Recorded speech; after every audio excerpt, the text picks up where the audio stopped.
G'day guys, welcome to another Tuesday night in the man cave. Now I was supposed to be doing a review on the slime. Now after I said I'd do that, I thought alright, I'll bloody do a bit of reviewing and stuff on it. Anyway, I come across another company. I can't believe I bloody didn't even know about them, but it's an Australian company that does something very similar, but they've been running for 37 years. It's the same, but it's not the same. I've delved right into it. I've actually spoken to the owners in regards to it, and they are really switched on people. So I'm going to leave that until I can do a proper justice on the slime and on the what's it called? True Blue Goo. Some of you guys most probably already know about it. I never knew about it. In actual fact, the first time I heard about it was Alastair telling me that he'd put some in his front tyre. So that's going to be another week. I don't know when. So what I'm doing now is doing the motorcycle bottle holders. Now I've used these. I think it was on the carrying water on a motorcycle video. These are new ones. In that video I said that I only had a limited amount and the price had gone up on them and all this kind of stuff. So I've managed to find another version. I've actually got a small and a large. And there's a whole heap of bloody things, good things about them, and as you can see they're all a bit bloody dirty and stuff. And the bloody max is just all muddy, and that was all part of testing out these bottles, which you'll actually get to see footage. I'm rambling now, so I'll now show you what's coming up in the video. As per usual, comments and answers. We head over to Alastair's man cave where he shows us the universal fan that he purchased and installed on his XR650. I'll let you know what's coming up in the next Shoot Easy motorcycle camp cooking video for this Thursday coming, if you haven't seen the previous cooking video. I'll let you know about the new motorcycle filming and gear video. I've got the first one, so I'll let you know when that's coming out. Got a new bloody segment, if that's what you want to call it. Useless tips for the whippersnappers. And of course, I'll let you know what we're going to do next week, and I promise you that what I say will be what it's going to be. Alright guys, so the bottle bags. Basically what they are is a bag that has a strap that you can basically put anywhere on a motorbike to carry a bottle, whether that's water or oil or whatever the hell you want to carry, even petrol I suppose. So we've got a big one, and then up on the tank bag, I'll bring you up there, and on the tank bag I'm using the little one there. So what I'll do is bring you over there and we'll run through them. Alright guys, so I'll tell you, this is the bag that we were selling before. So basically this would fit a 1 litre bottle, and that's this Mount Franklin bottle was the only one that we could find that would fit in there. Oh, and obviously anything smaller. Now they were a great little bag. The problem that we had was we only had a limited amount of them, and then when we went to get a whole heap of them because we liked them, the bloody price got jacked up, and it was like, I'm not going to buy it at that and then put our bloody profit on top of that, and then, you know, be trying to sell something that's really not worth what we're selling it for. So we just went bugger it. But we have now found these two. So I've got the small and we've got the large. Now they're very similar to the original bag with a few differences. Like this one has an extra little bloody strap here. The small one only comes with one strap, and this actually has Velcro for added security, which is a really good idea. The bigger one doesn't have that, which is a bit of a bugger, but that's alright. We've got a bloody a fix around for that. So this bottle bag here holds your little, what are they, 600ml bottles, no problem. But what this can actually hold, and this isn't usable, I don't think this is usable, but I'm just going to show you. This is that 1 litre bottle. At a stretch, you can actually really stretch it in there. That will hold that one.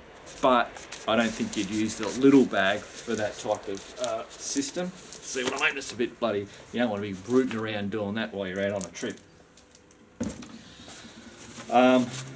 So yeah, that works really well, and I think it works really well with the tank bag. And you'll see in the video footage that we have when we're testing it with Alastair how we've used it, and there's a couple little issues in the way that we used. Actually, I'll show you. All right, guys. So most of you guys are running a bloody tank bag of some description, and you obviously have a strap. So all you got to do is just take that strap there,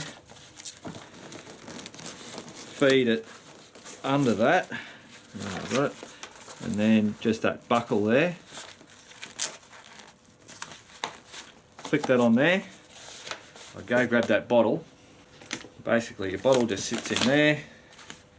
Pull your little doodad tight, and hey, presto, you've got some bottles there. Now, on this bike, obviously every bike's going to be different. Hopefully, you guys can see that. That doesn't touch, so I've got full maneuverability. So that locks there, but that's still loose. Yeah, so that's a great. If you want to keep your tank bag, you know, a bit more room, having one of those up here would be pretty good. The problem that we found when we were doing all the technical riding was that when you were bloody coming to a thing, these started to slip. Well, actually, on me, it was only one that slipped.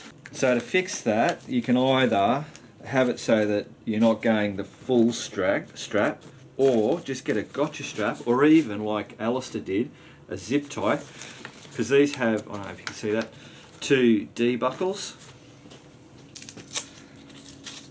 So I just get one of those little bloody gotcha straps. All you've got to do is feed that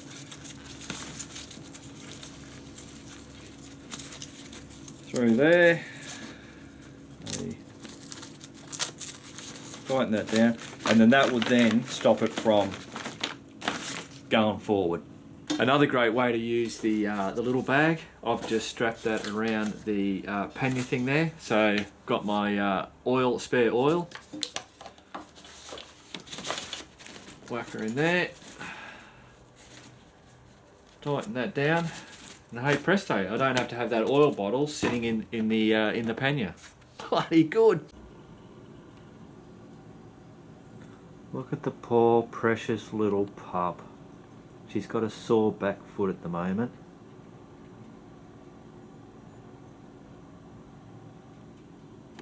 Alright guys, so the big bag, it actually has 2 straps with the press studs. Now they don't have the Velcro for that extra security, which being a bigger bag, it would have been a bloody good idea, as you'll see coming up in the footage.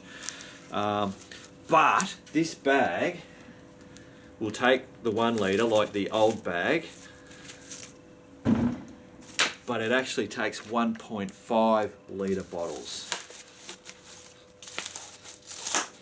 So that does that. So that's bloody cool. So that adds an extra, like when you're carrying 4 on the back, that's another 2 litres that you can carry in with these bags.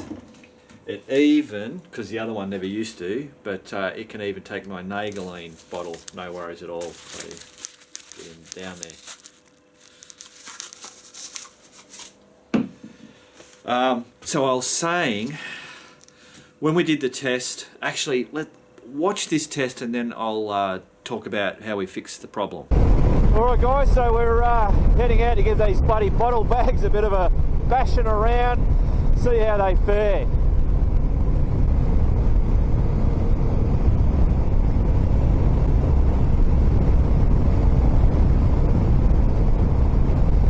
I tell you what, the rain was coming down most of the morning. I think it's 1:28 p.m. and but there, the sun's bloody come out, but I don't know how long for, so we'll see how we go. We reckon it's going to get pretty bloody muddy.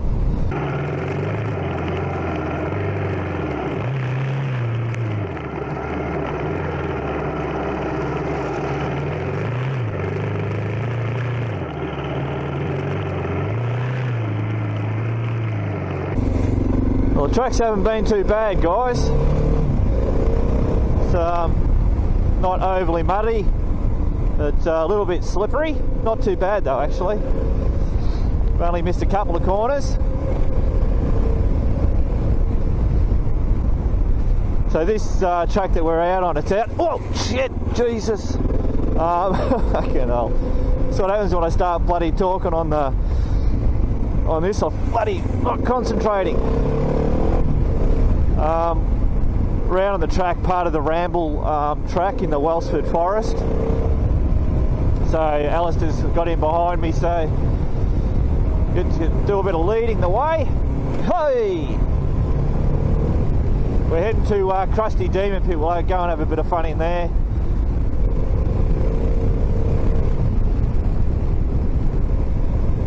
Alright, so we're at Crusty Demon Pit and I've already had one fail. I gave Alastair a couple of bags. It looks like one's fallen off. Well, this is why we test this stuff before I bloody sell it. So did that unclip? Hey? Did it unclip? Yeah. Bastard. Oh, that's mine! Yeah. Is that the... Oh, it's the big 1.5. Yeah. Yeah, alright, I'll pull up. Yeah, we'll stop, yeah, cool. So on the back here I've got, that's a 1.5 litre bottle, so that's a bigger one. And obviously it's just bloody, those things have popped off. So I'm thinking, as an insurance, it's going to have to be putting on the gotcha straps. But all the other ones have held on. But it's good that it's come off and had a bit of a bash. Is that bloody people shooting, is it? Yeah. Yeah. Yep. Obviously got some shooters out there somewhere. Hopefully their bullets don't come our way. Actually, how's your bags going? Yeah, not too bad. They were slipping forward a bit on this, so what I've done is I've just joined them together. Oh, you put a gotcha strap? No, a zip tie. Yeah. We don't have any small gotcha straps. Between the two of us, I know. We're out. Well, what I'll do when we get home is I'll actually gotcha strap it. And yeah, that's it. That way you can, easy on and off. Cool.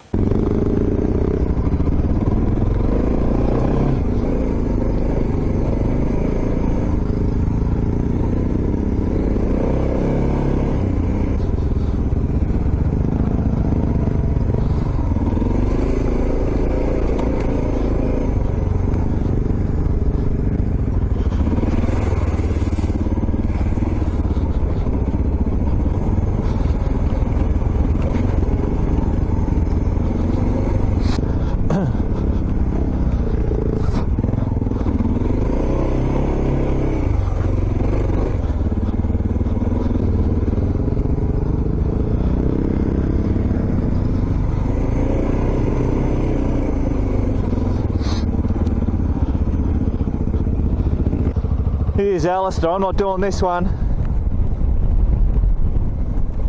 Oh, and he makes it look easy.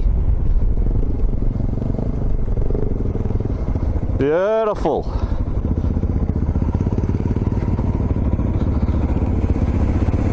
Oop,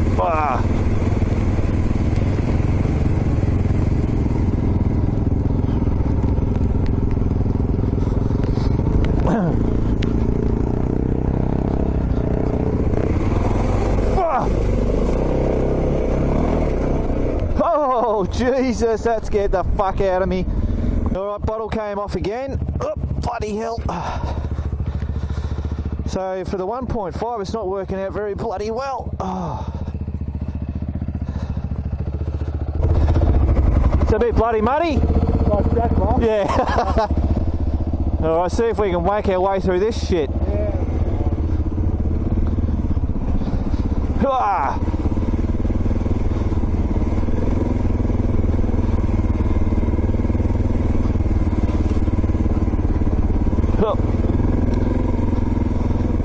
She's a bit bloody boggy. Oh no.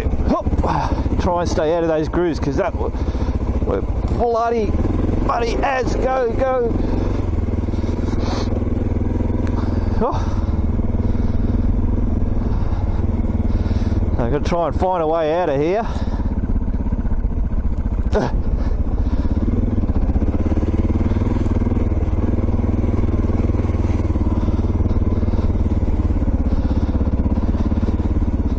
Oh, here we go. Oh, barbed wire.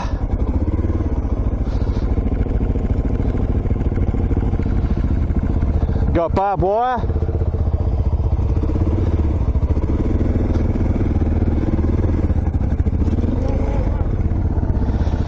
Ah!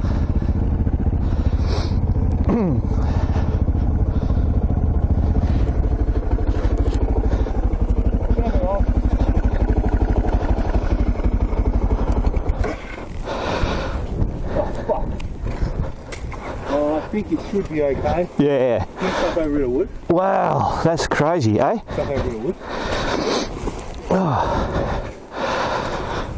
Oh, Jesus, yeah, well there you go. So, if she's fucking muddy, that's not a good thing. Like wheel spin. Yeah, and the knobby digs in. Yes, it's caught.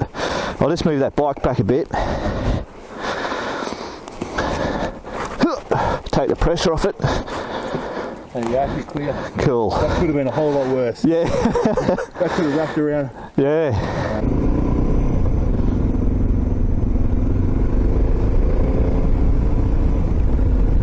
So I've rocked up at this bloody, an old four-wheel drive bloody place. Man, it's all slimy. Where'd he go? Oh, there he is. They're going to go and head up over the other side and have a bloody cup of coffee and something to eat, I reckon.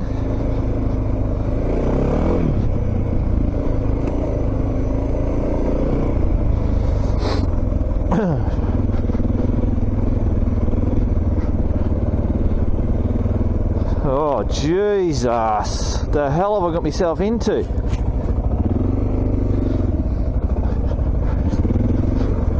Fucking hell. Go around the outside, Mark.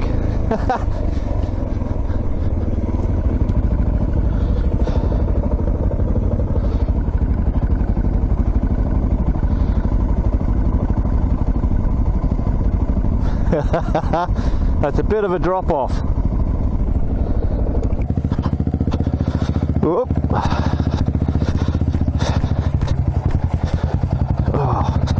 All good. Yeah. That's more like a light of bike. Fuck her up. Yeah. All right, we've pulled up. We're got the coffee on the go.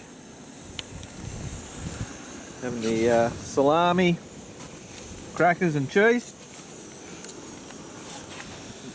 Life doesn't get any better than this.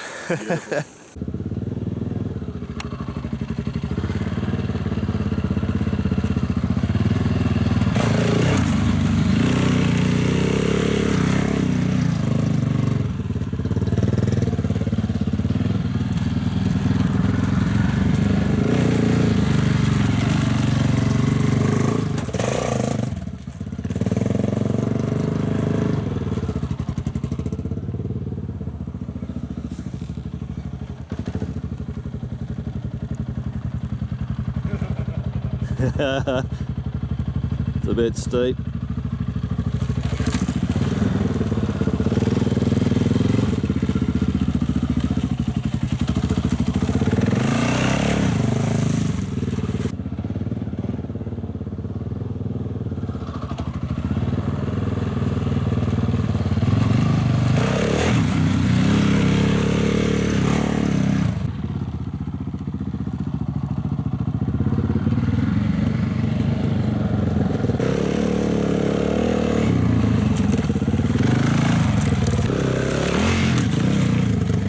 So there you go, guys. So hopefully that showed you that we gave them a good bloody testing. So in all that, you saw it, all the bloody bumping and bloody ups and downs and all over the joint. So especially this 1.5, I mean that was a lot of weight.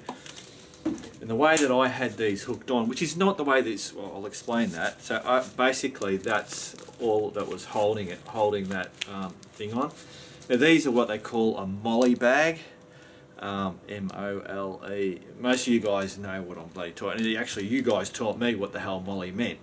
So it's like tactical or army. You know, they have those vests and they have all those stripes or the straps that go along.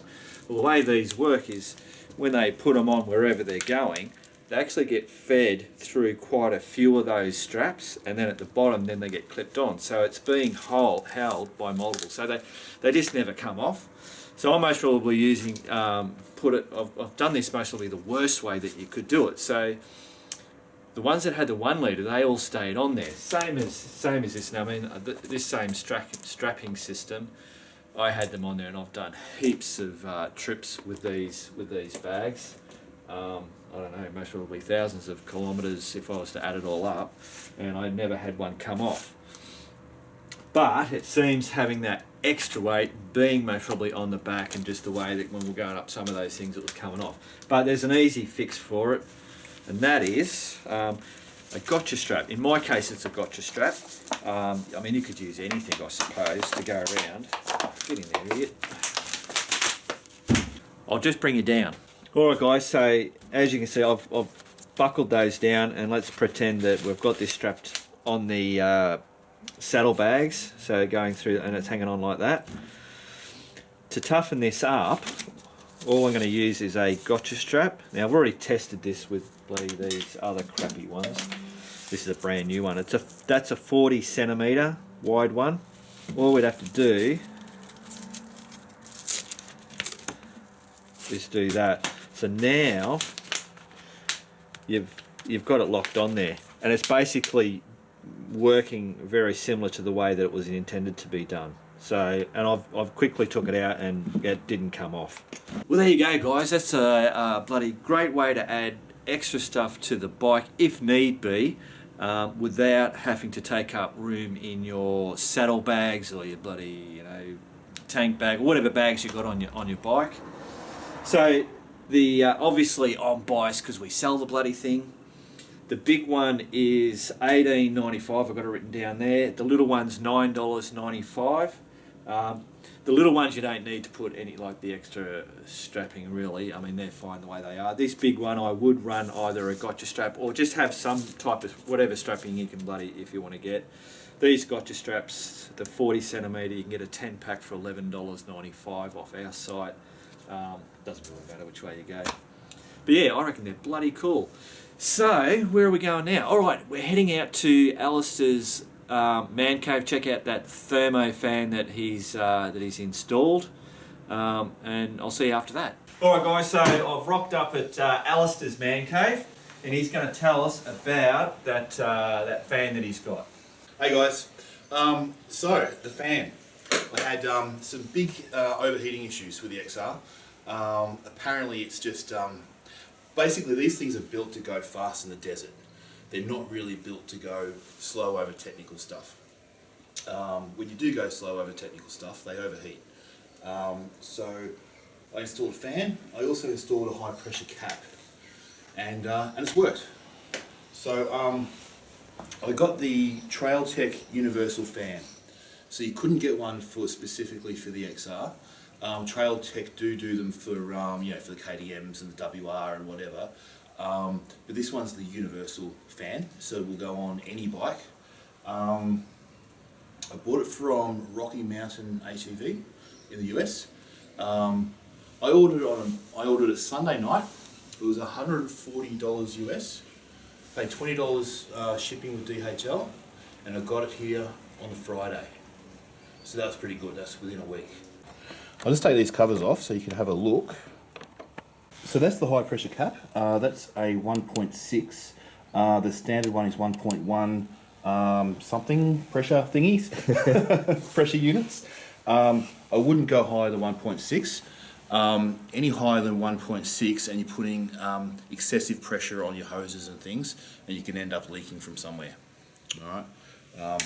So that's the cap, and that increases the boiling temperature. So what the cap does is it increases the boiling temperature.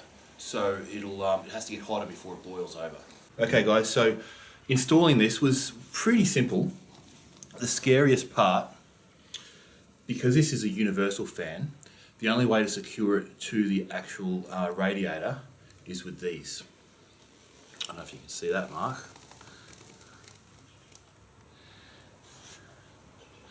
So what you have to do with this is you actually have to put this through in between the radiator fins, which is scary, and then put this securely on the other side and push it on and firm it up. That was scary. I figured, look, it's $100 for a new radiator if I screw it up, but I gave it a go and it worked fine. Now, this fan is designed to run off a battery. This bike doesn't have a battery. So it comes with the wires. You've got wires for the temperature gauge, which actually slides into the fan there, into the radiator. That was in fact too wide to fit in there, so I had to file that down so it would fit. That all wires up to a digital readout. That's where you set the temperature for the fan to come on. So I've set mine for 75 degrees Celsius.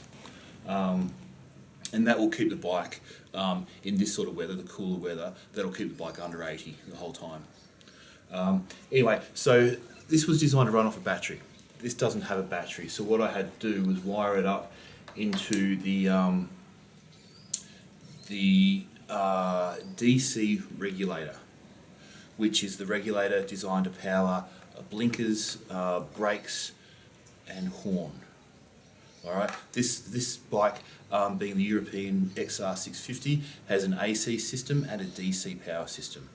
This fan needs to run on DC, so I ran it off the DC regulator, which does the horn and lights and so on.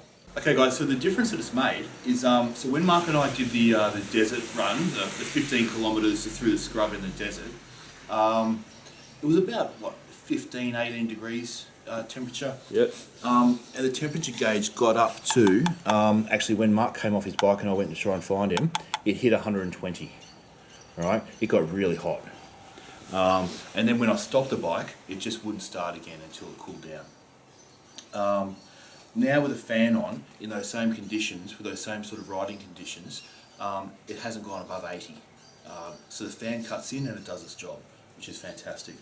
Now I've only been on a couple of rides since I've installed the fan, and I haven't had those starting issues since. And I think the starting issues that I was having with this bike was quite simply it was getting too hot. And so hot starting was the issue.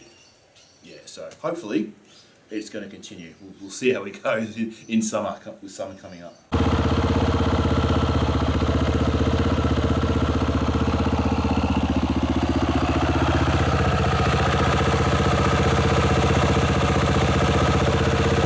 So there you go, guys. That's Alastair's bloody thermostat.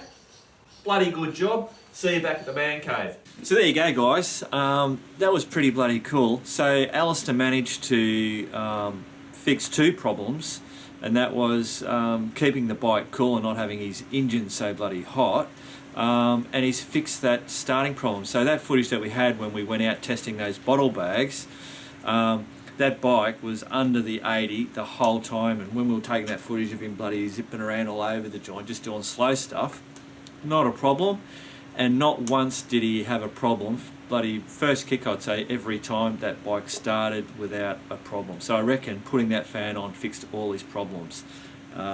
Pretty bloody cool. Alright guys, so that shit easy motorcycle camp cooking. This Thursday we'll have the bacon and eggs. So that's bacon and eggs with cheese, spinach, and even bloody cherry tomatoes.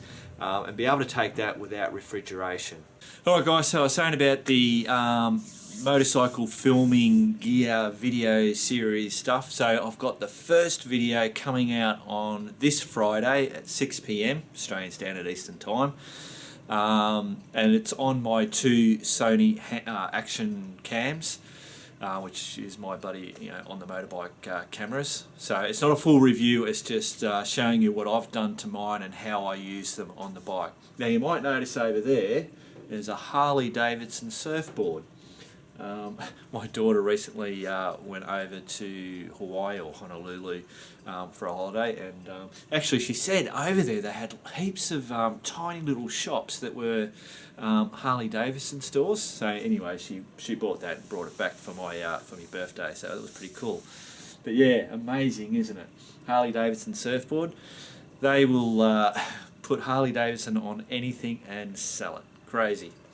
Alright guys, time for questions and answers, and the first one tonight is some for Seb, and this is in response to last week's turning of that pipe on the carby.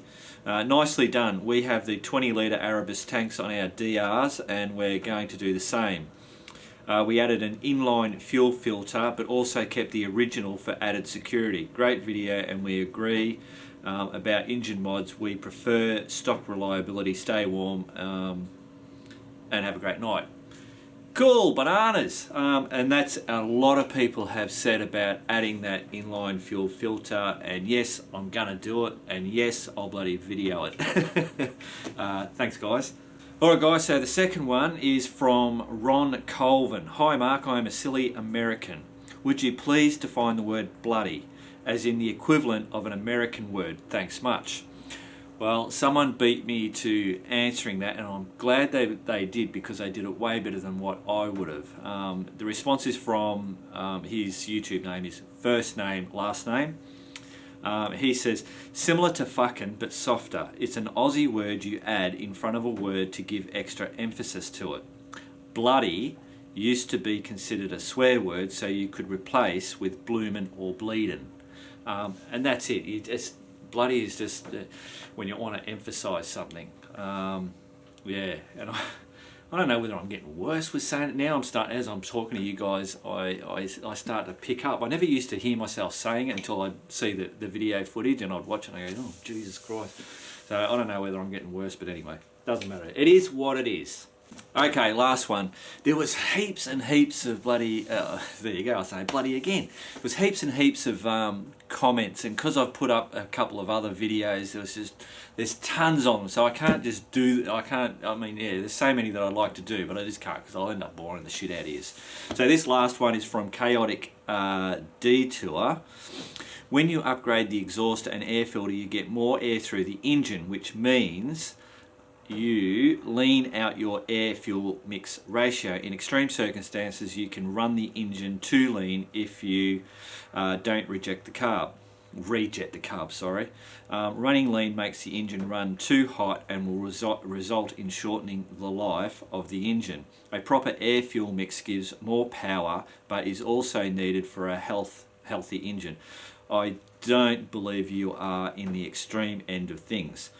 Just food for thought. And yeah, good, that's a very good point, and that's all obviously true. I'm no expert, as you know, but yeah, that's right in what he's saying. Now, when I changed a good way to tell how the engine's running in that respect is when you do your spark plugs, and if you search on Google and search for, you know, spark plug condition or stuff like that, you'll find heaps, and they'll actually give you all the different ones. So whether that's black or grey or brown or all clagged up or calm, a whole range of things, and they'll actually tell you for each one what it means. So and I've always done that, and when I've looked, mine's in the normal state. So my engine is not running hot; it's running perfectly fine the way it is, so I don't need to do any jetting or anything like that. Everything is sweet and a-okay. Cool. Alright guys, so now it's time for useless tips for the whippersnappers. This week what we're doing is fire lighters. So all you need is cotton balls. So have a look in the missus' drawer and you should find some of those for doing bloody when they do their nails and all that kind of stuff. The other thing is petroleum jelly. Otherwise known as Vaseline. I think that Vaseline would be most probably worldwide. All we've got to do, so instead of having, actually I'll go and grab, so you can buy these types of fire lighters. Here in Australia we have Redheads, the Samba, Little Lucifer, there's quite a few different brands. They're all pretty much the same, but basically, oh bloody crap. That's what they are. You just punch it out of that, and then light that, and away it goes. And they're great. They work. They're cheap.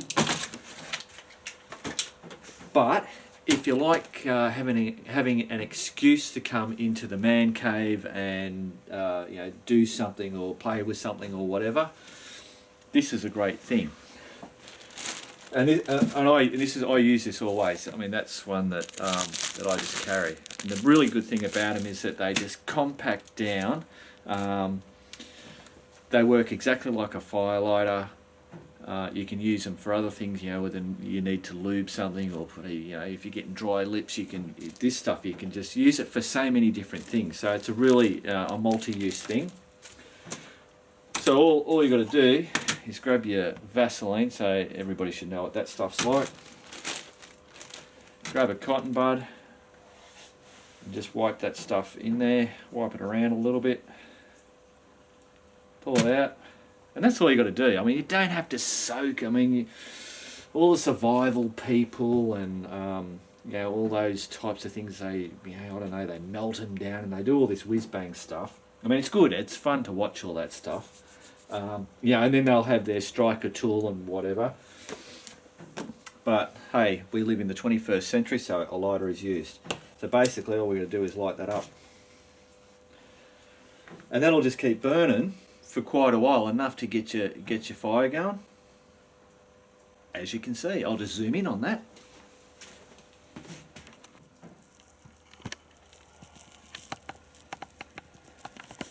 So yeah, as you can see, I mean, that's just that's heaps, just keeps on going, and I didn't have to soak it. It was just quickly wiped it in there, and that just works bloody fantastic.